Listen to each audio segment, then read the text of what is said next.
আমাদের সেই নেতা এই সমাজের দায়িত্বপ্রাপ্ত মন্ত্রী মাননীয় শিক্ষা প্রতিমন্ত্রী যারা ভাই আমাদের আজকে এই অনুষ্ঠানের এবং বাংলাদেশ সরকারের মাননীয় শিক্ষামন্ত্রী শিক্ষা প্রতিমন্ত্রী যারা ভাই এই দুঃখটা তুলে দিচ্ছেন বাংলাদেশ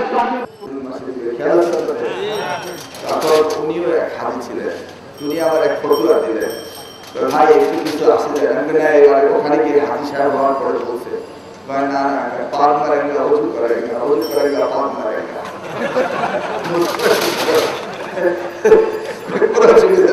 হজ করেছি খাওয়া বলছে আবার গিয়ে হজ করবো পার মারেঙ্গা অজু করেঙ্গা পার মারেঙ্গা। এই অবস্থায় তিনি ওনার বক্তব্য শুরু করেছেন সময় মতো বই দেওয়া নিয়ে শুরু করে, যে কাজটি আমি করেছিলাম মাত্র 2 মাসের মধ্যে। তারপর তিনি বক্তব্য দিলেন নামাজে। আমি তো মনে করি না ওদের আমি অপচারণ করা দরকার আছে, কারণ আমরা যদি অত্যাচারী হতাম তাহলে কোনো বিষয় ছিল না, এই ঘরে থাকবো।